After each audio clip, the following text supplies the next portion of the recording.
Good evening everyone.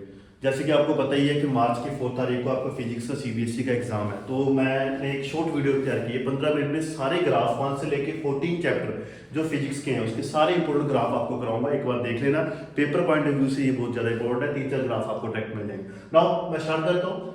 सबसे पहले graph है electric field due two point charge. Electric field का फार्मूला आपको पता है, के क्यू अपॉन आर स्क्वायर होता है ड्यू टू पॉइंट चार्ज के लिए। तो ई का और आर का ग्राफ कैसे होगा? ऐसे पैराबोलिक शेप में थोड़ा सा, ठीक है। इसके बाद electric field due to dipole आ जाए, तो उसका फार्मूला आपको पता है। शॉर्ट डाइपोल के लिए आपको एक्सेल के लिए टोटल के लिए फार्मूला पढ़ते हैं K2 Kp upon r cube या Kp अपॉन r क्यूब। तो इसका 1 by r cube r square और 1 बाय r क्यूब का ग्राफ ई का और r का सेम होता है, बस अगर इन दोनों की बात करिए ज्यादा डीप चले जाएगा एज कंपेयर टू दिस। उसके बाद अगर इसका कंपैरिजन आए electric field due two point charge और डाइपोल का, ये देखो मैंने बनाया है। ये आपको थोड़ा सा 1 बाय r स्क्वायर दिख रहा है, ई का r स्क्वायर ग्राफ, और इसका देखो थोड़ा मैंने डीप बनाया है। ग्राफ का पैटर्न सेम ऐसे पैराबोलिक रहेगा, बस ये थोड़ा सा डीप कर देना अगर आपका r क्यूब होगा। नाउ फिर चलते हैं electric field due to infinite charge के लिए, उसका ई और r का ग्राफ। तो उसके लिए हमारा फार्मूला ये ड्राइव होता है, ई और r का कौन सा रिलेशन आता है? इनवर्सली रिलेशन आता है। तो इस टाइप का आपका ग्राफ बनेगा electric field due to infinite charge के लिए। उसके बाद चलते हैं electric field versus R for conducting sphere, बहुत सॉलिड के लिए या होलो के लिए, कंडक्टिंग स्फीयर के लिए। तो आपने पढ़ा होगा electric field intensity inside the solid क्या होती है, मतलब इलेक्ट्रिक फील्ड इंटेंसिटी जो स्फीयर के अंदर क्या होती है? 0। तो इस तरीके से ग्राफ जो है कहां स्टार्ट हुआ? सरफेस में 0 है, यहां पे 0 है, एंड देन सरफेस में मैक्सिमम होता है, फिर सरफेस के बाहर इलेक्ट्रिक फील्ड का ग्राफ जो है डिक्रीज होना स्टार्ट हो जाता है। कैसे डिक्रीज होता है? 1 बाय r स्क्वायर। ओके, अगर हम यही पढ़े नॉन कंडक्टिंग के लिए, तो नॉन कंडक्टिंग के लिए ये फर्क है, ई और आर का अंदर जो ग्राफ होता है वो डायरेक्टली होता है, सरफेस के में मैक्सिमम होता है, देन फिर डिक्रीज होना स्टार्ट हो जाता है। इसमें अंदर 0 होता है, इसलिए यहां से ग्राफ स्टार्ट किया, सरफेस में मैक्सिमम, देन जो है इनवर्स स्केल लॉ फॉलो करना स्टार्ट कर देता है। नाउ फिर आता है हमारा potential difference due two point charge, V और R के बीच का ग्राफ। तो V और K बाय R के ग्राफ आपको पता है, देखो 1 बाय R आया, 1 by R square, 1 by R cube आ जाए। तो सभी का ग्राफ का पैटर्न तो यही है। अगर तीनों को मिक्स करना तो R को थोड़ा सा ऊपर रखना, R स्क्वायर थोड़ा नीचे रखना, R क्यूब को थोड़ा नीचे रखना, डीप में कर देना। नाउ जैसे ये कंपैरिजन आया electric field and potential due two point charge के लिए, V का हमारा पोटेंशियल का रिलेशन होता है R के साथ इनवर्सली, इसका होता है R स्क्वायर। तो मैंने R वाला ऊपर रखा थोड़ा एंड इलेक्ट्रिक फील्ड वाला थोड़ा सा नीचे रखा। नाउ फिर अगला ग्राफ है electric potential due to solid conducting sphere और स्फेरिकल शेल। तो कंडक्टिंग सॉलिड स्फेरिकल शेल है, तो अंदर आपको पता है हर एक जगह पर पोटेंशियल क्या होता है? सेम। तो इसके लिए ये ग्राफ बना अंदर, बाहर फिर सरफेस सबसे ज्यादा मैक्सिमम होता है एंड देन डिक्रीज होना स्टार्ट हो गया। पोटेंशियल और आर के बीच का ग्राफ है जब सॉलिड स्फीयर का हो। नाउ फिर हमारा थर्ड चैप्टर आता है करंट इलेक्ट्रिसिटी। ओमला ग्राफ आपको पता है, V और I का डायरेक्ट प्रोपोर्शन R होता है। उसके बाद इसका ये क्वेश्चन आता है, V और I ग्राफ दिया होगा, टेम्परेचर कर्व दी होगी, तो पूछ लिया जाएगा आपको किस कर्व का टेम्परेचर ज्यादा है। तो इस केस में जिसकी स्लोप ज्यादा होगी, तो इस केस में स्लोप किसकी ज्यादा है? T2 की स्लोप ज्यादा है, तो इसका टेम्परेचर क्या होगा? ज्यादा होगा। अगर यहाँ पे I होता, यहाँ पे V होता, तो रिवर्स करना, जिसकी स्लोप कम होगा उसका टेम्परेचर ज्यादा होगा।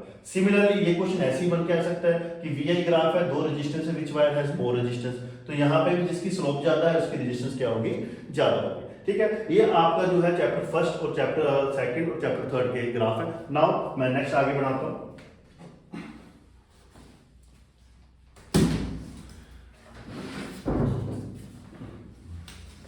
तो ये ग्राफ आपको स्टडी ग्राफ आगे आपके लिए। अब मान लो ग्राफ ये है, इसमें पूछा जाएगा कौन से पॉइंट पे रेजिस्टेंस पॉजिटिव है, कौन से पॉइंट पे रेजिस्टेंस नेगेटिव है। अगर VI ग्राफ आपका, तो आपने क्या करना, अगर थीटा ग्रेटर देन 90 है तो रेजिस्टेंस नेगेटिव होगी, अगर थीटा लेस देन 90 है तो रेजिस्टेंस पॉजिटिव होगी, अगर थीटा 0 तो रेजिस्टेंस क्या होगी? 0। थीटा होता है ये होगा, तो यहाँ पे देख रहे हैं आप थीटा 90 से कम होगा हमारा, तो यहाँ पे एक पॉइंट पर रेजिस्टेंस क्या होगी? पॉजिटिव। यहाँ पे देख रहे हैं कि थीटा 0 तो रेजिस्टेंस 0 होगी। इसके बाद थीटा क्या हो जाएगा? 90 से ज्यादा, तो रेजिस्टेंस क्या हो जाएगी? 90 हो जाएगी। फिर आता है कंडक्टिविटी का और टेम्परेचर का, ये ग्राफ बहुत पूछा जाता है, रेजिस्टिविटी और टेम्परेचर का graph with respect to for conductor के लिए, मेटल के लिए। तो आपको पता होना चाहिए जैसे जैसे हम टेम्परेचर बढ़ाते हैं किसी भी कंडक्टर में, तो उसकी रेजिस्टिविटी क्या होती है? इंक्रीज होती है। तो इसके लिए ये ग्राफ है अलॉय का रेजिस्टिविटी का ग्राफ टेम्परेचर के साथ। तो स्टार्टिंग उसकी कोई ना कोई अपनी रेजिस्टिविटी होती है एंड देन उसके बाद फिर ये भी टेम्परेचर के बढ़ने से रेजिस्टिविटी क्या होती है? इंक्रीज होती है। बट सेमीकंडक्टर की बात करें, इसमें उल्टा होता है। इसमें क्या होता है कि आप अगर टेम्परेचर बढ़ाओगे तो रेजिस्टिविटी क्या होगी? डिक्रीज होगी। इसके बारे में पता होना चाहिए आपको। नेक्स्ट ग्राफ जो आता है EMF, इलेक्ट्रोमोटिव फोर्स और एक्सटर्नल रेजिस्टेंस। तो EMF का एक्सटर्नल रेजिस्टेंस के साथ कोई रिलेशन नहीं है, सिर्फ इसका ग्राफ हमेशा क्या होता है? सेट, कोई फर्क नहीं पड़ता EMF का एक्सटर्नल रेजिस्टेंस पे। अगर हम बात करें इसका V और R वर्सेस ग्राफ का, तो V और R की बात करें तो हमारा क्या होता है कि जैसे जैसे हम एक्सटर्नल रेजिस्टेंस बढ़ाते हैं तो पोटेंशियल जो है E के इक्वल होनी स्टार्ट हो जाती है, तो इसका ग्राफ ऐसे होगा। अगर आपको VI ग्राफ ऐसे दिया हुआ है तो यहाँ से आपको क्या मिलता है, यहाँ पे आपको इंटरनल रेजिस्टेंस मिलती है, ठीक है, जो सेल की होती है। तो ये थे हमारा करंट इलेक्ट्रिसिटी। नाउ अब मैग्नेटिक इफेक्ट पे आ जाते हैं। मैग्नेटिक इफेक्ट का पहला, मैग्नेटिक फील्ड का कंडक्टर यहाँ पे सिलेंड्रिकल है, सिलेंड्रिकल कंडक्टर के लिए रेडियस के साथ इसका ग्राफ बनाओ। तो अंदर सबसे सरफेस यहाँ पे तो जीरो होता है, सेंटर पे जीरो है, जैसे जैसे हम बढ़ते हैं सरफेस के लिए वो इंक्रीज होता है, एंड देन सरफेस के बाहर ये डिक्रीज होना स्टार्ट हो जाता है। कैसे डिक्रीज होता है, 1/r। नेक्स्ट ये एक्सिस के लिए, अगर मान लो सर्कुलर अपना कॉइल है और एक्सिस पे हमने मैग्नेटिक फील्ड बनानी है और उसका रिलेशन डिस्टेंस के साथ क्या है, ए के साथ क्या है, तो जैसे जैसे एक्सिस पे जाएंगे तो एक्सिस पे तो मैक्सिमम होता है, एक्सिस के इधर जाएंगे और एक्सिस के इधर जाएंगे तो मैग्नेटिक फील्ड डिक्रीज होना स्टार्ट हो जाता है। नाउ फिर हमारा स्टार्ट होता है एसी, जो हमारा ईएमआई इलेक्ट्रोमैग्नेटिक इंडक्शन, आपको सभी को पता है एसी करंट का ग्राफ ऐसे होता है, जो टाइम के हिसाब से करंट का डिक्रीज बढ़ता भी है और इंक्रीज भी होता है। और डीसी के लिए ग्राफ हमेशा स्ट्रेट होता है, इसका मैग्नीट्यूड चेंज नहीं होता, इसकी पोलैरिटी चेंज, देखो मैग्नीट्यूड चेंज हो सकता है, पोलैरिटी भी चेंज होती है, इसमें पोलैरिटी भी चेंज होती है, ठीक है। ये आपका एसी और डीसी के लिए। नाउ नेक्स्ट आगे बढ़ते हैं।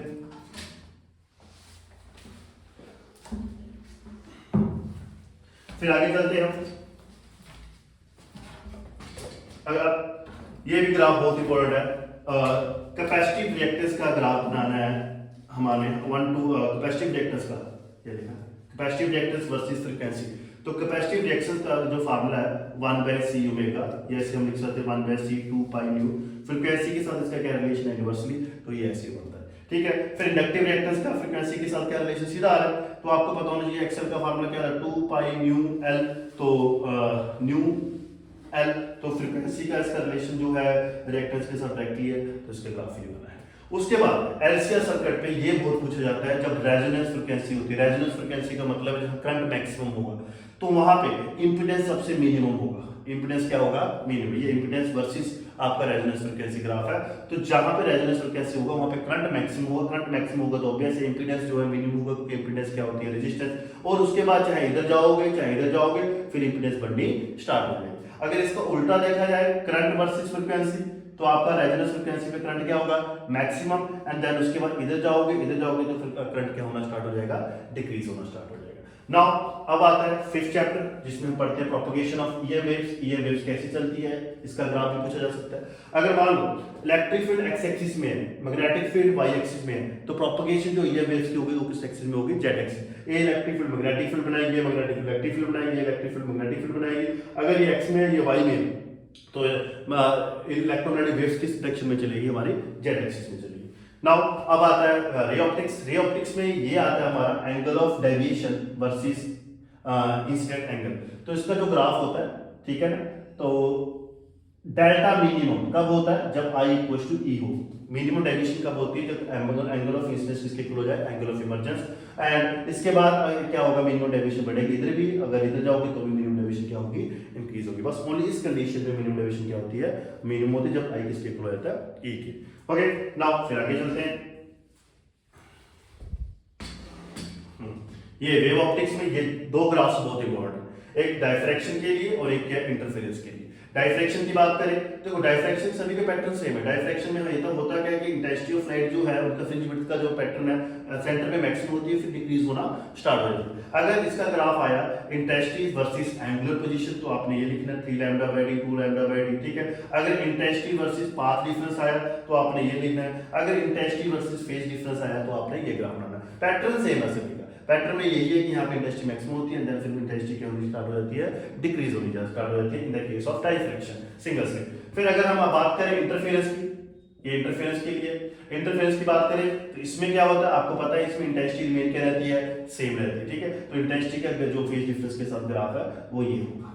फिर आता है dual nature of magnetic radiation. इसके ग्राफ भी बहुत ज्यादा इंपॉर्टेंट है। जब एक्सपेरिमेंटल सेटअप किया गया तो क्या क्या ऑब्जर्वेशन हुई, photo current and intensity of light. इसका ग्राफ देखा गया डायरेक्टली प्रोपोर्शनल, जितनी इंटेंसिटी ऑफ लाइट बढ़ाओगे उतना फोटो करंट क्या होगा, इंक्रीज होगा। पहला ग्राफ ये।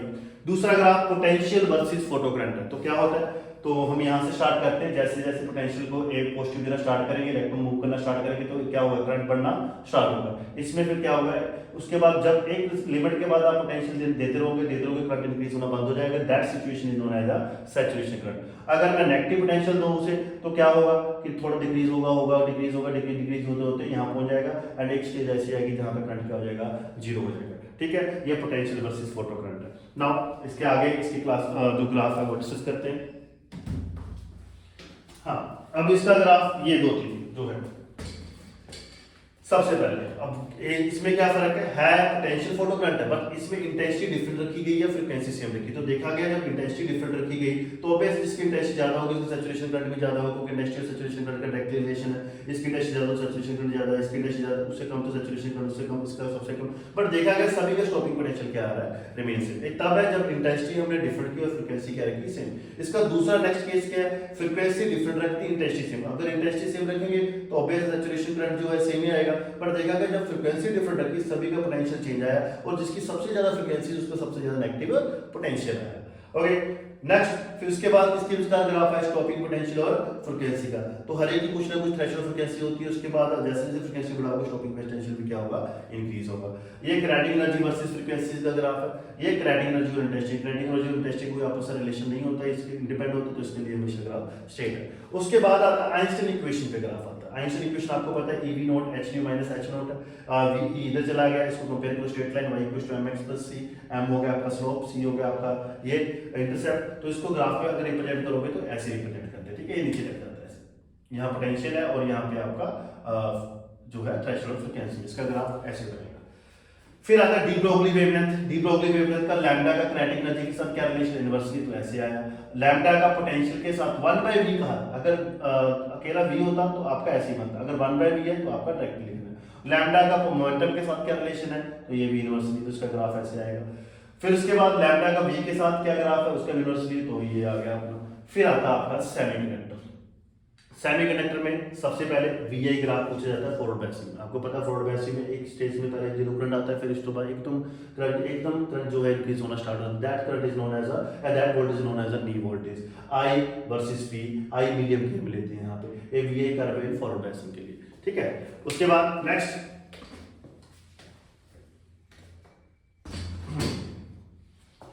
अगर VI कर्व है फॉरवर्ड बायसिंग के लिए है, बट अगर आपके पास जर्मेनियम और सिलिकॉन के लिए कहा जाए तो जर्मेनियम के ये बनता है और सिलिकॉन का ऐसे बनता है, जर्मेनियम का पहले बनता है, सिलिकॉन का बाद में बनता है। ये VI ग्राफ ही है फॉरवर्ड बायसिंग। अगर रिवर्स बायसिंग की बात करें तो रिवर्स बायसिंग में आपने देखा था क्या होता है कि ब्रेकडाउन वोल्टेज होती है, ये पॉइंट को ब्रेकडाउन वोल्टेज कहते हैं, और ये यहाँ पे V होता है और यहाँ पे I होता है, यहाँ पे पॉजिटिव V है, यहाँ पे नेगेटिव V है, यहाँ पे नेगेटिव I है। ये मीडियम पीरियड में होता है, ये उसमें होता है माइक्रोसॉफ्ट पीरियड में। ओके, अगर इन दोनों को इकट्ठा कर दिया जाए फॉरवर्ड को तो रिवर्स को, तो कुछ इस तरह का पैटर्न बनेगा, ये V वोल्टेज हो जाएगी और ये क्या हो जाएगा आपका रिवर्स। फिर आता है energy level diagram in n type semiconductor. आपको पता है एनर्जी लेवल डायग्राम में वैलेंस बैंड होता है, कंडक्शन बैंड होता है। N type semiconductor donor impurity होती है, इस करके डोनर कहाँ पे होते हैं, कंडक्शन बैंड के नजदीक होते हैं, तो यहाँ पे आपका डोनर लेवल आपने रिप्रेजेंट कर देना है।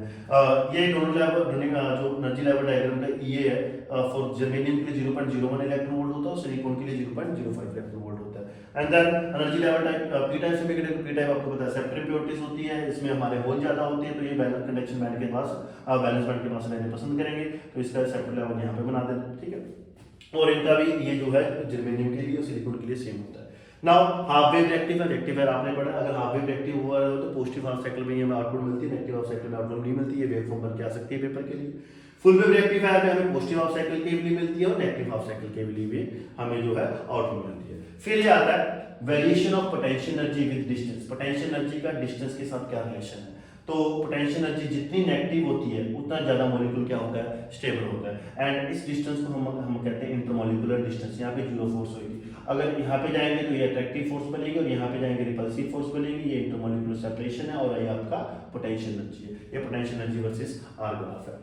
फिर आता है सस्पेक्टेबिलिटी, इधर चैप्टर का रहेगा सस्पेक्टेबिलिटी वर्सेस टेम्परेचर। तो टेम्परेचर और सस्पेक्टेबिलिटी अपना जो ग्राफ है इनवर्सली होता है, इसका फार्मूला होता है susceptibility inversely proportional to temperature and directly proportional निकल के यहाँ पे निकलता है क्यूरी कांस्टेंट C। और ये भी तीन क्वेश्चन बड़े आ रहे हैं, जैसे कि मान लो कोई मटेरियल दे देंगे, इसमें 3 दे देंगे, कुछ नहीं कौन सा फेरो है, कौन सा पेन है, कौन सा डायमैग्नेटिक। अगर जिसमें ज्यादा से ज्यादा मैग्नेटिक फील्ड लाइंस निकलेंगी वो फेरोमैग्नेटिक, उसके कंपैरिजन कम निकलेगी वो पैरामैग्नेटिक होगा, और जिसमें बिल्कुल नहीं निकलेगी वो कौन सा होगा, डायमैग्नेटिक होगा। तो ये आपके 1 से लेके 14 तक जो आपको चैप्टर बनते थे, जो आपके आर्टिकल्स ग्राफ बनते थे, वो सभी ग्राफ मैंने बता दिए, एक बार इसे देख लेना। मैं इसके पीडीएफ नोट्स भी भेज देता हूँ। एंड देन इसके बाद कल मिलेंगे आपको कैप्सूल मिल जाएगा, तो ये पेपर के पहले 15 मिनट में देख लोगे तो आपका ये सारा तैयार हो जाएगा। Okay, all the best.